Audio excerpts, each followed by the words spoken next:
Bradesco. Entre nós, você vem primeiro.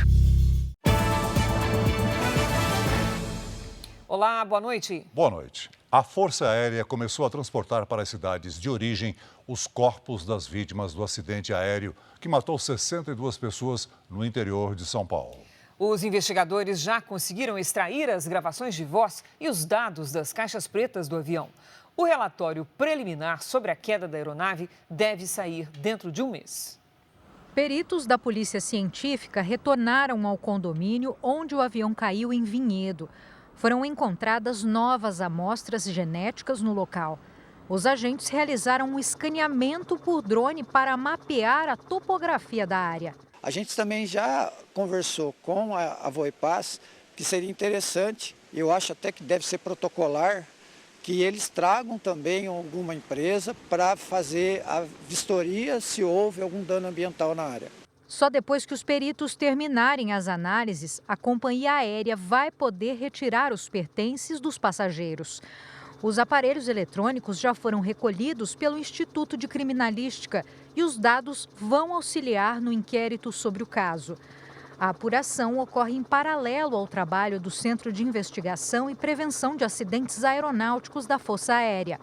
O CENIPA extraiu as informações das 2 caixas pretas da aeronave, que gravam o áudio da cabine e os dados do voo. Os investigadores analisam as conversas dos tripulantes. Um relatório preliminar sobre a queda deve sair em até 30 dias. Os legistas já sabem que todas as pessoas morreram com o impacto do avião no solo. A identificação das vítimas está sob responsabilidade do Instituto Médico Legal da capital paulista. 45 dos 62 corpos tiveram as identidades confirmadas, sendo que 27 foram liberados aos familiares. Outros 5 estão em processo de liberação. Maria de Fátima é mãe da médica Ariane Risso, uma das passageiras do avião. Graças a Deus ela foi identificada e agora nós vamos para outra etapa. Nós vamos fazer a homenagem, à minha filha. A Força Aérea Brasileira colocou à disposição um avião para auxiliar no traslado para os enterros. Hoje, 3 famílias usaram o serviço para transportar os corpos ao Paraná e ao Rio Grande do Sul. As urnas funerárias foram colocadas no avião, que levou 5 parentes de vítimas e 13 tripulantes. A aeronave da Força Aérea Brasileira deixa agora a base aérea de São Paulo com os 3 corpos e alguns familiares, que vão prestar as últimas homenagens às vítimas quando voltarem para casa. Essa aeronave está à disposição para contribuir no acolhimento dessas vítimas e das famílias das vítimas. Também foi prestado apoio médico, uma médica também acolheu os familiares e aí foi junto com eles no voo. Os 3 corpos transportados pelo avião da FAB já chegaram ao Paraná e ao Rio Grande do Sul para serem preparados para cerimônias de despedida. As vítimas eram uma nutricionista, uma professora universitária e um gerente de vendas. O avião da Força Aérea Brasileira chegou a Cascavel no final da tarde. 2 urnas lacradas foram transferidas para carros funerários que deixaram a pista do aeroporto sob escolta policial. Ana Redivo, de 30 anos, era nutricionista. Estava indo até Guarulhos para fazer uma escala no Aeroporto Internacional de São Paulo e de lá seguiria para os Estados Unidos para encontrar o namorado. Já a professora universitária de veterinária Silvia Cristina Ozaki saiu de Cascavel para São Paulo a trabalho. Os 2 corpos seguiram direto para as cidades da região oeste aqui do Paraná. A nutricionista Ana será sepultada amanhã em Santa Teresa do Oeste. Já a professora Silvia será cremada também amanhã cedo em uma cerimônia fechada em Palotina. A parada final da aeronave da FAB foi a cidade de Pelotas, no Rio Grande do Sul, onde o corpo de Diogo Ávila, de 42 anos, será enterrado. Ele era gerente de vendas e também viajava a trabalho. A expectativa é que mais corpos cheguem ao Paraná amanhã. O Centro de Eventos de Cascavel, cedido pela Prefeitura, foi preparado para parentes de pelo menos 7 vítimas que escolheram fazer os velórios no local. Agora, outros destaques do dia. Com a liberação dos corpos, mais famílias começam a se despedir das vítimas pelo país. Na Câmara dos Deputados, Campos Neto defende a autonomia do Banco Central. No Oriente Médio, Irã rejeita apelo internacional para não atacar Israel. Na Venezuela, Maduro quer punir com multa e prisão quem criticar o governo nas redes sociais. De volta ao Brasil, as campeãs olímpicas Duda e Ana Patrícia já miram os Jogos de Los Angeles em 2028. Pode ter certeza que nós vamos querer brigar por essa medalha.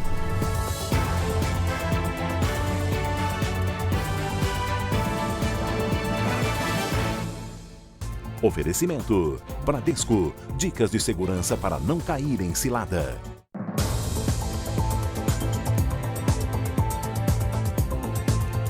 No Paraná, parentes começaram a se despedir das vítimas do acidente com o avião da Voipaz. Os corpos do empresário Antônio Zini Júnior, de 40 anos, e da mulher, a fisioterapeuta Karine Gavlik, de 44, foram os primeiros a serem velados em Cascavel, no oeste do Paraná. A cerimônia foi no clube comercial, no mesmo salão onde eles se casaram. Com certeza, nunca vão ser esquecidos, mas essa dor vai ser aliviada, com o tempo. Então só o tempo pode falar agora.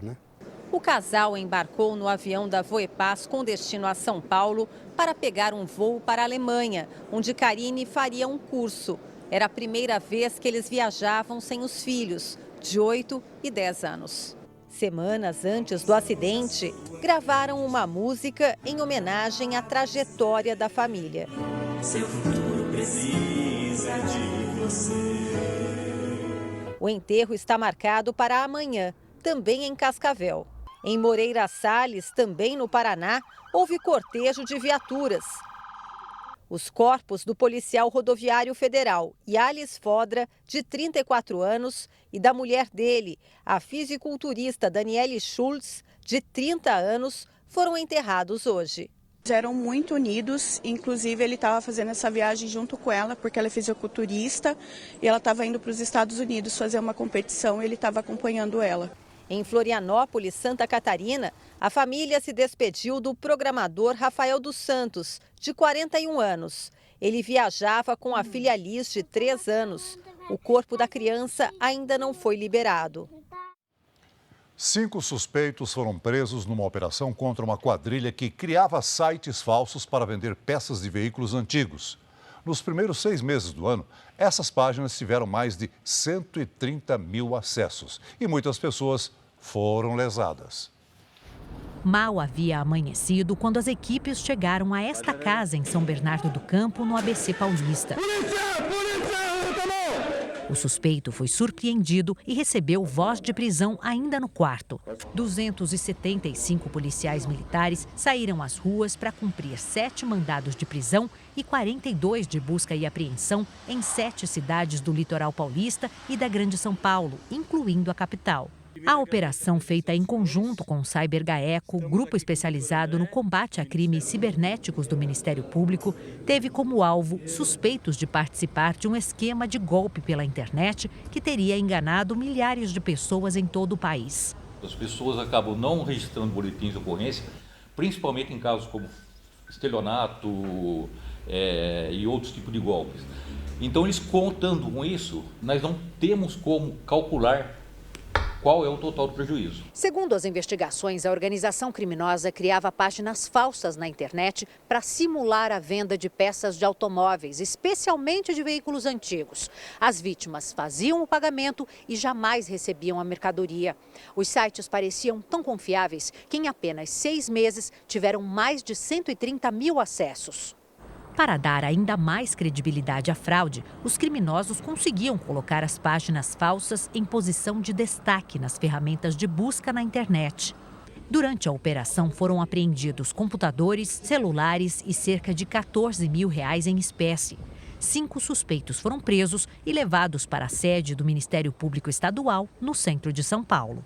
Além do estelionato das vítimas que representam, hoje nós temos crimes especificamente por uso de equipamentos cibernéticos do Código Penal. Eles vão responder cumulativamente por esses crimes.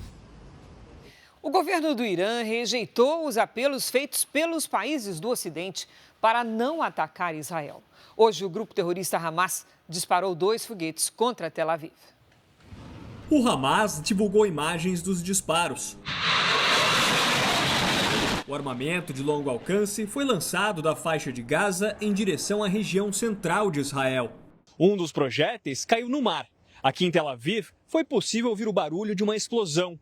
O segundo foguete, lançado simultaneamente, caiu no território palestino. Foi o primeiro ataque do Hamas contra a segunda maior cidade israelense desde maio. O regime iraniano respondeu hoje ao apelo ocidental para evitar uma escalada de tensões no Oriente Médio. Segundo o porta-voz do Ministério das Relações Exteriores do Irã, o pedido é totalmente contrário aos princípios e regras do direito internacional e o governo está determinado a defender a soberania do país. Israel é responsabilizado pela morte do líder do Hamas, Ismail Haniyeh, há 2 semanas em território iraniano. Também nesta terça-feira, uma agência de notícias iraniana informou que o exército do país realizou um exercício operacional para aumentar a prontidão das tropas. O presidente americano Joe Biden disse que um acordo de cessar-fogo na faixa de Gaza poderia evitar um ataque do Irã. Já o ministro da Defesa de Israel pediu à população que permaneça em alerta. O governo da Venezuela discute um projeto de lei que pretende punir quem critica o governo de Nicolás Maduro. O presidente da Assembleia Nacional da Venezuela, Jorge Rodríguez, disse que deve trabalhar imediatamente no pacote de leis que restringem as publicações em redes sociais. O discurso foi feito em um evento com a presença de Nicolás Maduro. Entre as medidas está a punição para quem publicar ataques contra o governo. Críticas contra Maduro podem resultar em multa e até prisão. Durante a eleição na Venezuela, o governo chegou a suspender o funcionamento de aplicativos de comunicação como o X e o WhatsApp. Especialistas consideram que as novas propostas tentam ampliar a censura e incriminar a oposição que denuncia irregularidades. A reeleição de Maduro por mais 6 anos e com cerca de 51% dos votos é contestada pela oposição. O candidato Edmundo Gonçalves Urrutia alega ter vencido com 67% dos votos. Maduro já adiantou que vai tomar posse em janeiro, enquanto nas ruas uma onda de protestos já deixou ao menos 25 mortos. Desde as eleições no final do mês passado, mais de 2.400 pessoas foram presas, segundo o levantamento das Nações Unidas. Um estudo independente revelou que não há indícios de fraude na vitória de Urrutia sobre Maduro. Atas da eleição foram publicadas na internet e analisadas. Walter Mebane Jr., especialista em perícia eleitoral da Universidade de Michigan, nos Estados Unidos, verificou os números e disse que a vitória da oposição foi real. De acordo com os dados que foram divulgados, Gonçalves venceu a eleição, afirma Walter. O especialista afirma que a vantagem de Gonçalves sobre Maduro foi muito grande e espera que as evidências sejam suficientes para provar que não houve fraude na vitória da oposição. A campanha de Donald Trump afirmou que arrecadou o equivalente a 5,5 milhões de reais com a transmissão ao vivo de uma conversa entre o candidato republicano e o bilionário Elon Musk.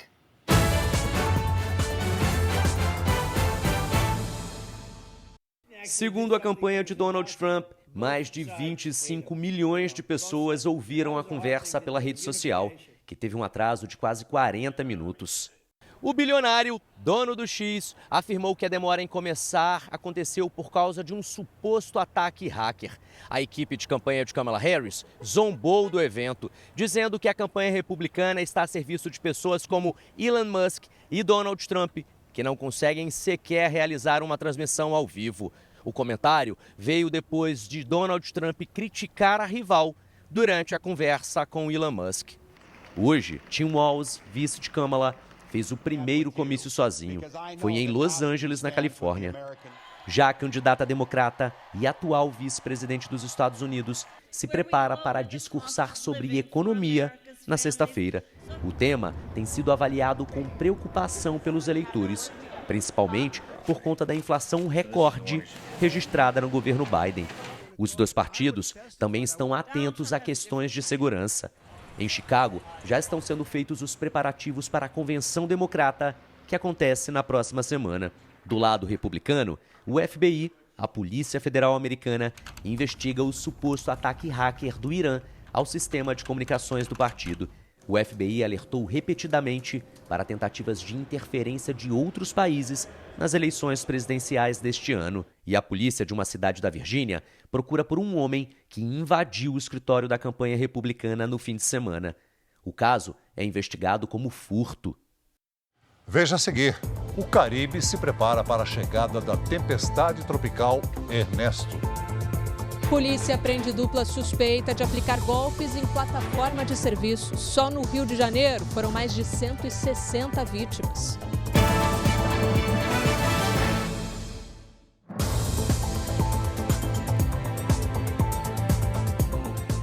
Porto Rico, no Caribe, se prepara para a chegada de uma tempestade tropical que vem do Oceano Atlântico. Moradores compram água nos supermercados e abastecem os carros. A previsão é de que a tempestade Ernesto atinja o Caribe ainda nesta terça-feira.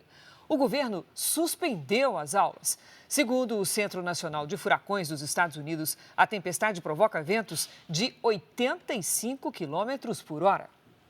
Os incêndios florestais que atingem a Grécia provocaram ao menos uma morte e deixaram mais de 60 feridos. Centenas de bombeiros ainda trabalham para apagar as chamas que começaram no domingo e avançam em direção a Atenas, a capital do país. Autoridades gregas disseram que a situação melhorou porque os ventos diminuíram na região. E a União Europeia anunciou que vai enviar helicópteros e bombeiros de outros países. A frente fria que atinge o centro-sul do Brasil deixou o mar agitado no litoral paulista e no Rio de Janeiro. A Marinha emitiu um alerta de ondas que podem chegar a 4 metros de altura. Hoje, um idoso morreu afogado na Praia do Leme. O homem estava no mirante quando foi arrastado por uma onda na zona sul do Rio. Ele foi resgatado pelos bombeiros, mas não resistiu. A ressaca fez o mar atingir as ruas da orla da Praia do Leblon. Hoje, a capital fluminense registrou a madrugada mais fria dos últimos 3 anos. A mínima foi de 8,3 graus. Em Santos, no litoral de São Paulo, o mar agitado também provocou pontos de alagamento na orla, de acordo com a Defesa Civil. A orientação é que as pessoas evitem atividades no mar nos períodos de ressaca. Várias capitais e cidades do centro-sul do país registraram a manhã mais fria do ano. Vamos falar com a Lidiane Sayuri. Oi, Lid, boa noite. Podemos imaginar que haverá novos recordes de frio por aí? Podemos sim, Cris. Boa noite para você, boa noite, Celso, boa noite a todos que nos acompanham. A forte massa de ar frio segue sobre as regiões sul e sudeste nesta quarta-feira. Amanhã, Rio de Janeiro, Belo Horizonte e Curitiba podem ter novos recordes de frio. Nas capitais Fluminense e Mineira, as mínimas ficam em torno dos 8, 9 graus. À tarde faz até 24. Em Curitiba, mais um amanhecer com geada e termômetros próximos de 0. Esta terça foi mais um dia ensolarado e frio em grande parte do país. As regiões norte e nordeste até registraram chuva mais cedo, mas neste momento não há nuvens carregadas sobre o Brasil. Amanhã pouca coisa muda. As pancadas marcam presença na região norte. No giro de temperaturas, faz até 20 graus em Porto Alegre. Em São Paulo, máxima de 22. Em Goiânia e em Macapá, 34 e até 28 graus no Recife. Hora do Tempo Delivery. A primeira participação é do José. Ele escolheu a cidade de Nova Andradina, Mato Grosso do Sul. Oi, José, boa noite. Em relação ao que vocês estão acostumados, nesta quarta as temperaturas ainda ficam amenas. Faz até 28 graus. A partir de quinta, volta a esquentar. Máxima de 33. Na sexta, os termômetros marcam até 36 graus. Agora é a vez do Sérgio, de Campo Belo, Minas Gerais. Oi, Sérgio, boa noite. Se prepare para uma quarta-feira gelada e ensolarada, com aquele sol de enfeite mesmo, sabe? Os termômetros marcam entre 7 e 22 graus. Na quinta, máxima de 26 e até 27 graus na sexta. Quer aparecer aqui na nossa tela? Então participe do nosso Tempo Delivery. Escreva uma mensagem com o nome de uma cidade e a hashtag #VocêJR. Cris, Celso. Obrigada, Lidy. Veja a seguir. Estado de São Paulo registra 7 roubos ou furtos de casa por dia. E ainda hoje, em Brasília, Roberto Campos Neto defende a autonomia do Banco Central. Presidente Lula recebe no Palácio do Planalto o governador argentino opositor de Javier Milei.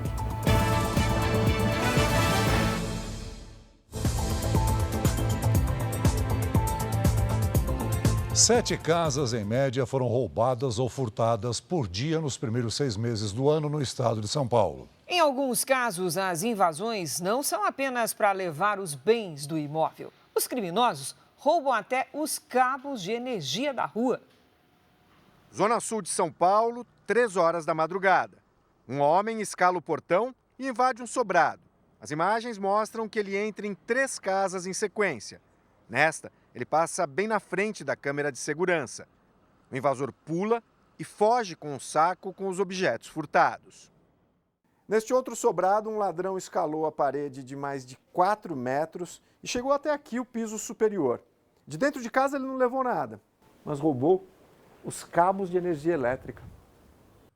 Estas imagens mostram as faíscas no momento do corte. Um homem que ficou na parte de baixo puxa os cabos. O que atrai os criminosos é o cobre usado como condutor de energia nos fios elétricos. Para conseguir restabelecer a energia em casa, o dono do sobrado gastou R$ 700, mas o prejuízo não é o que mais preocupa. A sensação de estar desprotegido, isso é o pior. Porque você não sabe quem vai subir na tua casa, entendeu?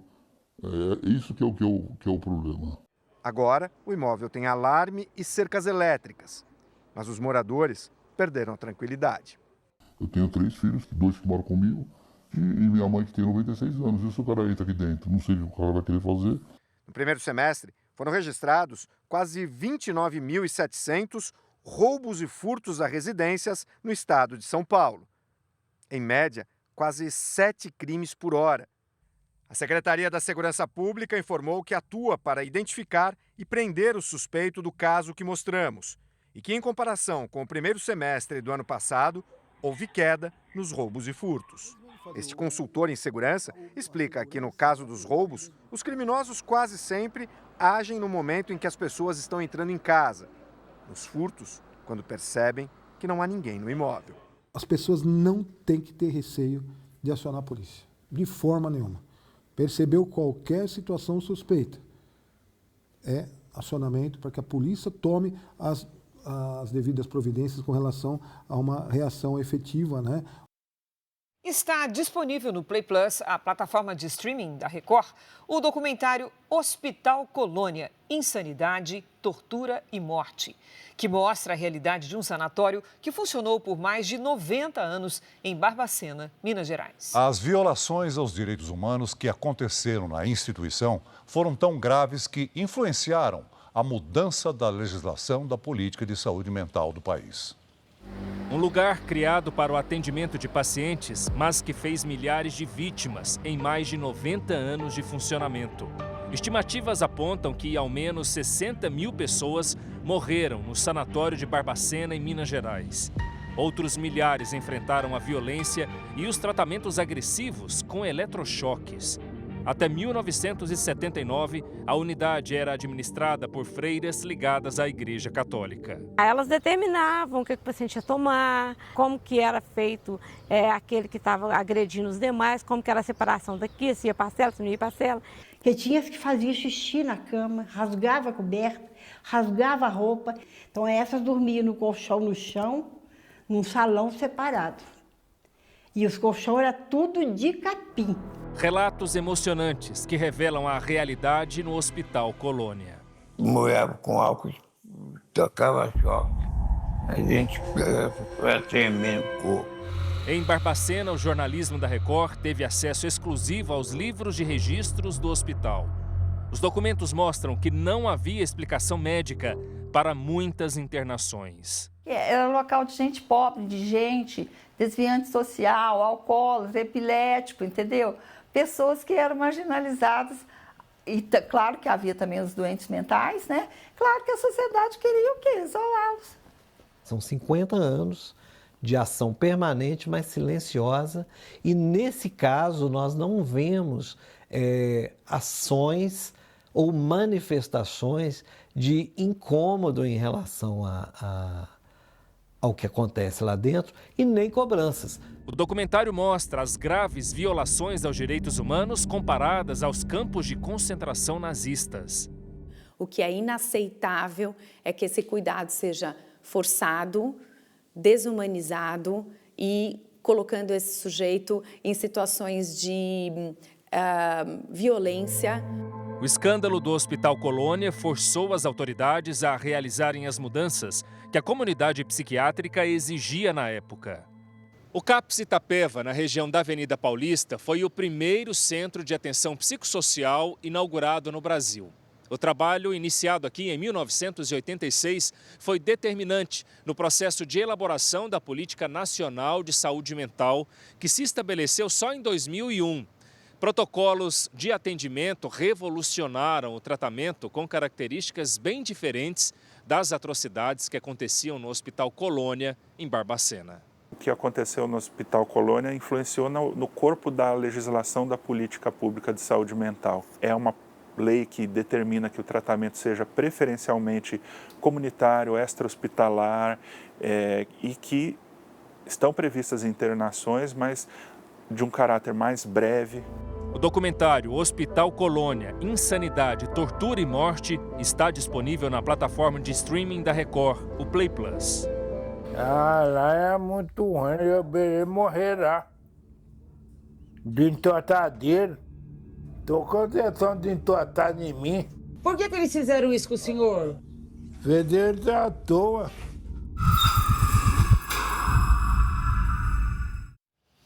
O presidente Lula recebeu hoje no Palácio do Planalto o governador da província de Buenos Aires, que é rival político do presidente argentino Javier Milei. Lula recebeu o peronista Axel Kicillof na companhia do ministro da Fazenda, Fernando Haddad, e do assessor especial para assuntos internacionais, Celso Amorim. Em mais de uma hora de conversa, eles trataram da situação econômica da Argentina e da possibilidade de negócios do Brasil com Buenos Aires, maior província do país. Hoje viemos afiançar e assegurar essa porta para a articulação, colaboração e cooperação, e para os resultados que vamos vendo quando se passa o tempo. O governo brasileiro ainda olha com atenção para a crise política na Venezuela. O presidente Lula determinou que o ministro de Relações Exteriores, Mauro Vieira, vá para a Colômbia para se reunir com o chanceler Luiz Murilo. O objetivo é encontrar um canal de diálogo entre Nicolás Maduro e a oposição. Brasil, Colômbia e México têm pressionado a Venezuela pela divulgação completa das atas eleitorais, o que ainda não aconteceu. Lula também conversou hoje por telefone com o primeiro-ministro do Canadá, Justin Trudeau. Segundo o Planalto, Trudeau reforçou o apoio à posição do governo brasileiro de pedir transparência no processo eleitoral da Venezuela. Lula convidou o canadense para a reunião de governos democráticos contra o extremismo, prevista para acontecer na próxima Assembleia Geral das Nações Unidas, em setembro. O BNDES registrou alta de 94% no lucro do primeiro semestre desse ano. O banco também anunciou hoje um repasse de 15 bilhões de reais em dividendos para o Tesouro Nacional. O lucro líquido do Banco Nacional de Desenvolvimento Econômico e Social, o BNDES, chegou a 7,2 bilhões de reais no primeiro semestre de 2024. Um aumento de 94,3% em relação ao mesmo período do ano passado. As aprovações de crédito também cresceram 83% e atingiram a marca de 66 bilhões e meio de reais. É o maior patamar dos últimos 6 anos. Durante a divulgação dos lucros, o BNDES ressaltou a ajuda de crédito para a reconstrução do Rio Grande do Sul após as enchentes deste ano. O banco já disponibilizou 10 bilhões de reais para as empresas gaúchas. Queria mandar um recado, um apelo ao governador do estado.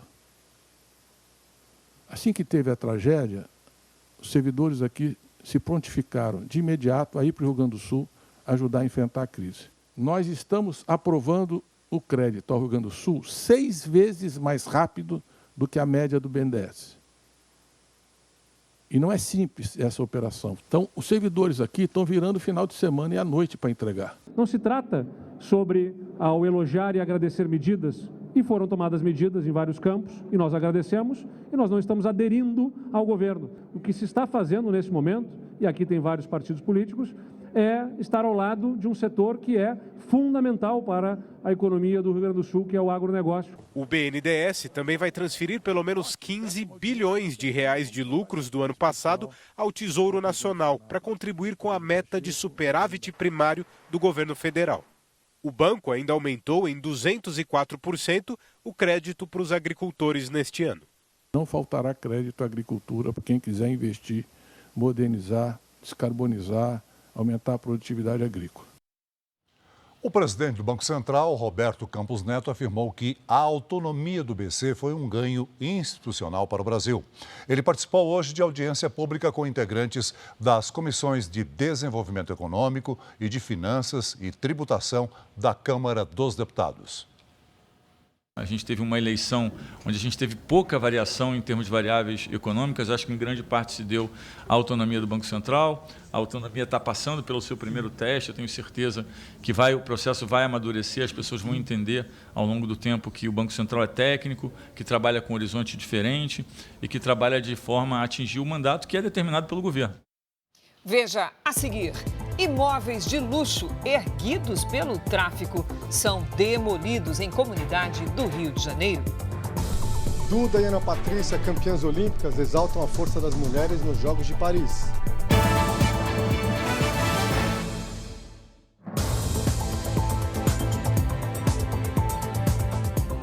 Eleições 2024. Veja agora o que fizeram hoje os candidatos à Prefeitura de São Paulo. O candidato do PSDB à Prefeitura de São Paulo, José Luiz da Atena, chegou à sede da Record no final da manhã e percorreu os corredores da emissora. Da Atena foi o primeiro a participar da sabatina do Balanço Geral, comandada pelo apresentador Reinaldo Gotino.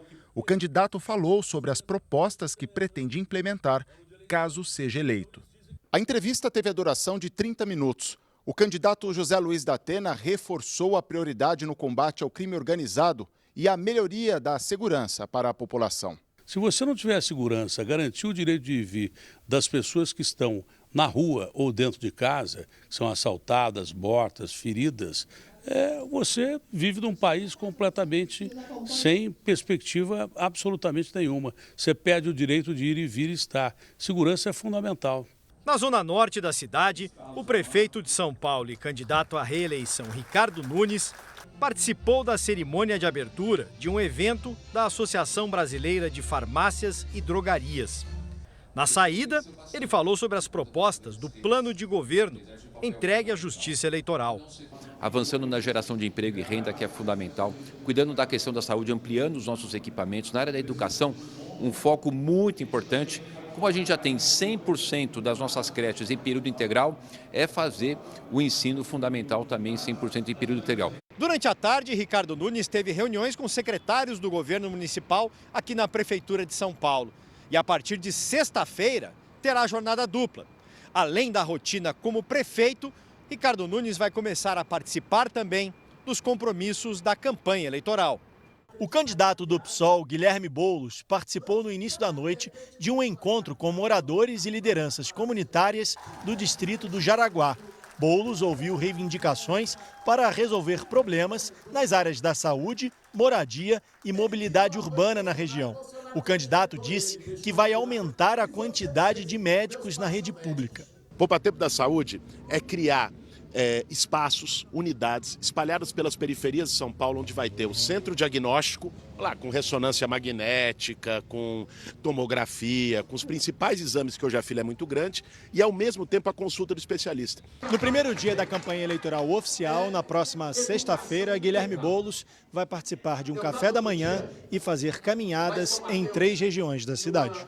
Tabata Amaral, do PSB, Pablo Marçal, do PRTB, Maria Helena, do Novo, não tiveram compromissos públicos hoje.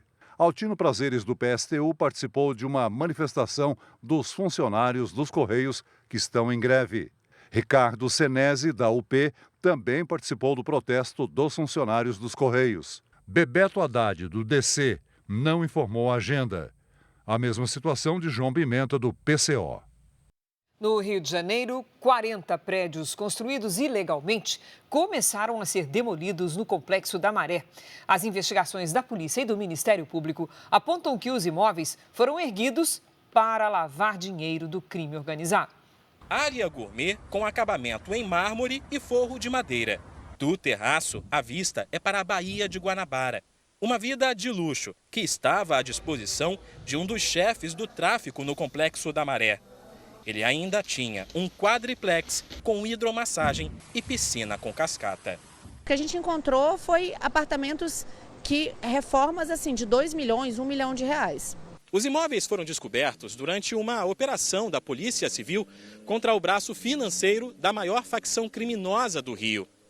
As investigações apontaram que traficantes do Comando Vermelho estariam construindo um condomínio com 300 unidades no Complexo da Maré, para lavar o dinheiro da venda de drogas.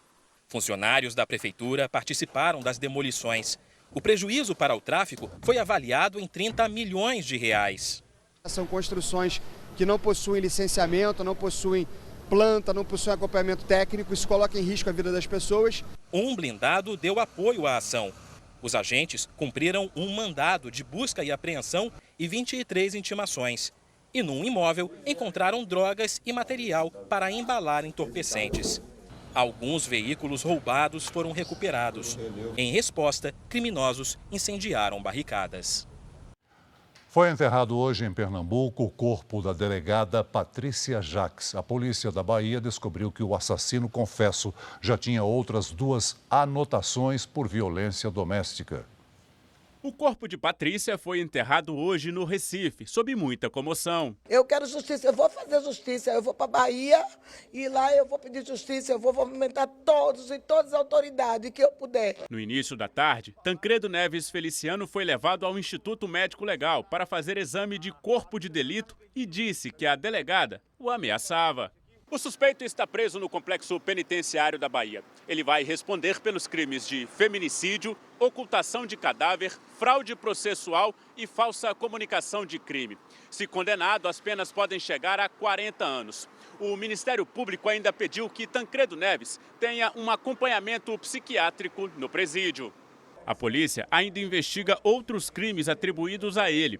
Exercício ilegal da medicina, pois atuava como ginecologista, mesmo sem registro no Conselho Regional de Medicina, estelionato e violência contra outras mulheres. O suspeito ele já tinha outras passagens de violência em Foz do Iguaçu, em Feira de Santana e no interior do estado.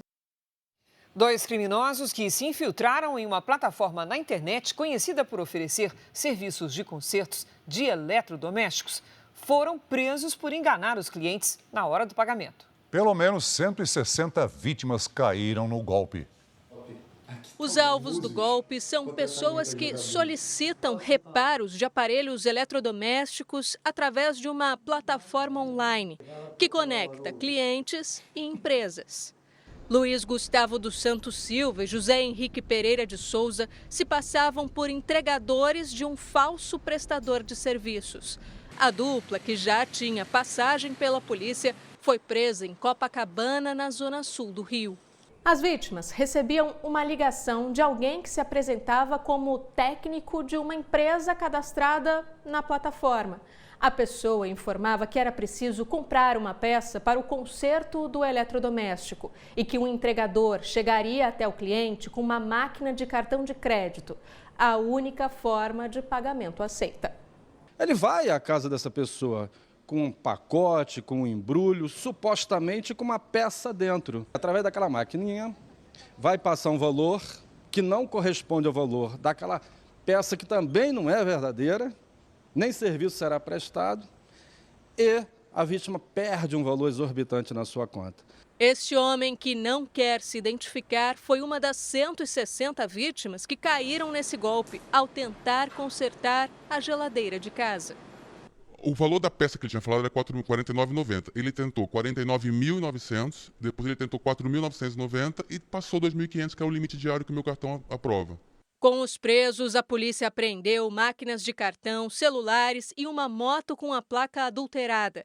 Só nessa delegacia, na zona sul do Rio, foram feitos 8 registros de ocorrência contra os criminosos. 3 dessas vítimas tiveram prejuízo superior a R$40 mil.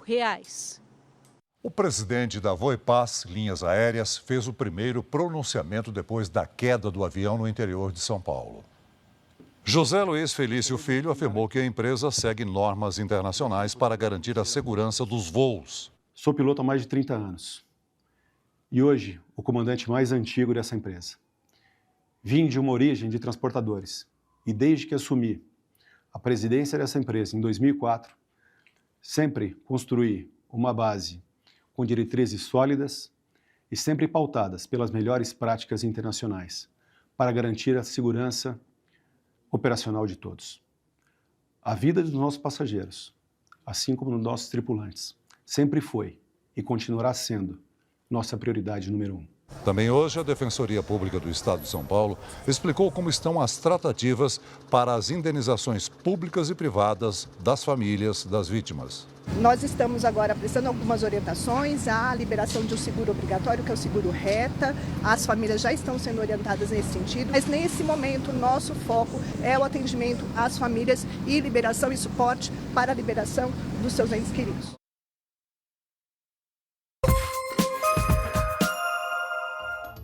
Cinco pessoas da mesma família morreram no incêndio de uma casa de madeira em Planaltina, no Distrito Federal. Entre as vítimas havia 3 crianças e uma adolescente de 14 anos. A polícia investiga se uma vela teria iniciado o fogo. 16 pessoas foram presas numa operação da Polícia Federal contra o tráfico internacional de drogas em portos de Santa Catarina, Paraná e São Paulo. 6 toneladas de cocaína foram apreendidas. Várias cidades do Paraná tiveram temperaturas negativas hoje. Curitiba registrou recorde de frio no ano, com termômetros marcando 1,4 grau. Pelo 4º dia seguido, o céu de Manaus ficou encoberto com fumaça de incêndios na Amazônia. Segundo o Instituto Nacional de Pesquisas Espaciais, quase 3.000 focos de queimadas foram registrados no estado nos primeiros 10 dias de agosto.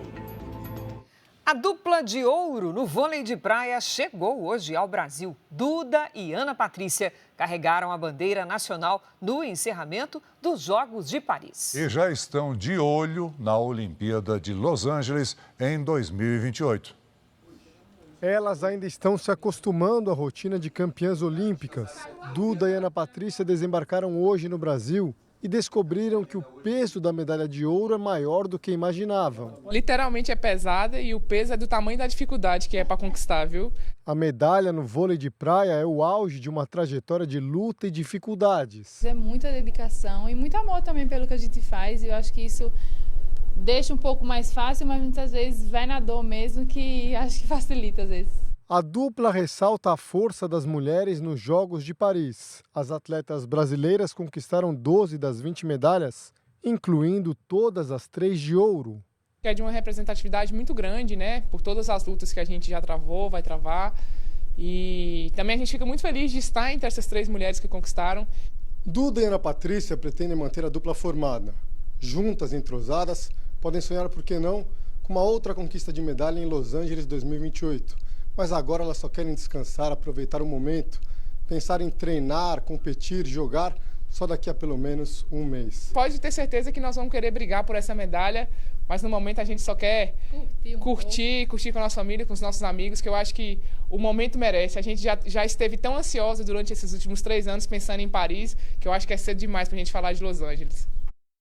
O Jornal da Record de hoje termina aqui. Essa é a edição na íntegra e também a nossa versão em podcast estão no Play Plus e em todas as nossas plataformas digitais. Você fica agora com a novela Força de Mulher e logo depois de Gênesis tem filme inédito no Cine Record Especial Até o Limite. É imperdível? Ótima noite para você. Boa noite.